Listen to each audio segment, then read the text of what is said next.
Earlier this week, for the second time in months, Israel was the target of a large-scale missile attack. 180 missiles from Iran launched this week's attack. But as in the earlier attack, the Israeli missile defense system and a US-led Western coalition successfully repelled it. The Iran missile attack demonstrates two outcomes of the Ukraine war. The first is the importance of ballistic and cruise missiles, as well as drones, to conduct attacks from standoff distances. The second is the importance of air and missile defense systems to repel these attacks. This week's attack has sparked arguments from Ukraine President Volodymyr Zelensky to request more military aid from the West. President Zelensky's request, which highlights the duplicity of the West's relationship with Israel in comparison to Ukraine, is not exactly a case of letting a crisis go to waste. The initial perspective posits that Iran's in-house ballistic and cruise missiles carried out the attack on Israel. Iran has stepped up its missile shipments to Russia, intending to use them against Ukraine. The subtle accusation is that the US and the West are more assertive in their warnings against Iran's missile use against Israel than they are against Iran's permission to use its weapons against Ukraine.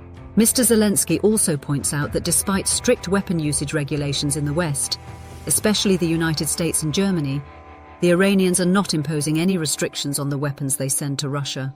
The United States and Germany have a policy that forbids the use of their donated longer-range weapons or any weapon utilizing US technology against Russian targets, except for Kharkiv, Ukraine's second-largest city, where the US and Germany allow their weapons to be used to attack inside Russia to defend Kharkiv. The restrictions in Germany mirror those in the United States. Ukraine also wants more long-range weapons from the United States, similar to those Russia has already received from North Korea and Iran. On the other side of the argument, President Zelensky is asking for more air and missile defense systems. This week, Romania sent another US-made Patriot battery to Ukraine to help, as European allies, led by Germany, have requested that European countries review their stockpile and send more air defense systems to Ukraine. President Zelensky gave his public gratitude about receiving the Romanian battery, but then he added his thoughts over air defense and the recent attack on Israel. President Zelensky, during his remarks, pointed out that an international coalition had worked together to shoot down missiles from Iran targeted against Israel, and such a coalition needs to come together in the same way to defend Ukraine against Russian attacks.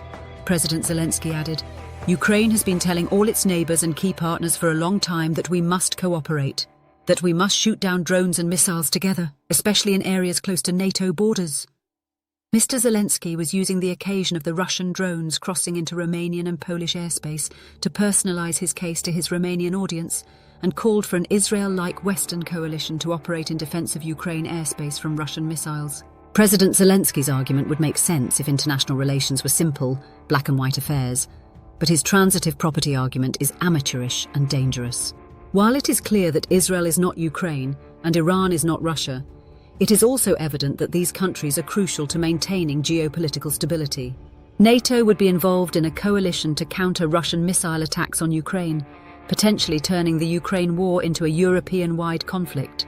We expect NATO border countries to shoot down Russian missiles across international borders, thereby projecting NATO force and effectively putting NATO at war with Russia. We all know that Russia is also armed with nuclear weapons, as President Putin frequently reminds the world.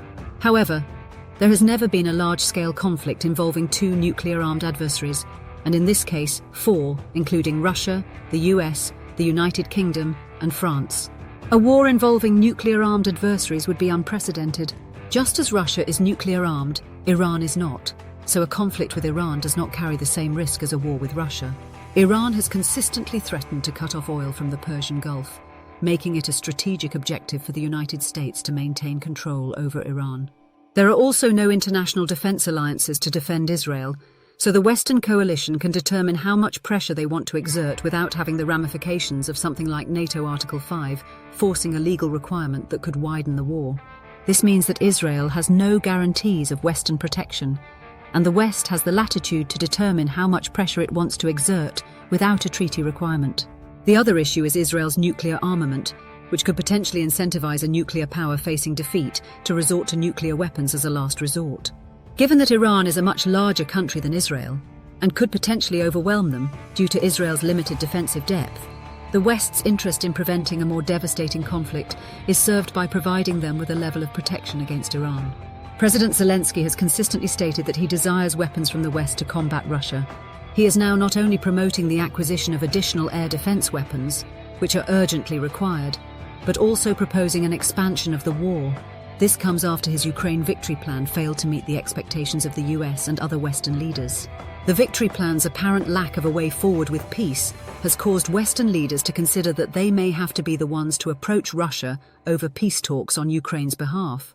This would not be an ideal solution, reminiscent of the Munich Agreement of 1938, but considering that President Zelensky seems unable to realistically find a way forward to even discuss peace and is advocating for widening the war, maybe the bad option is the only option.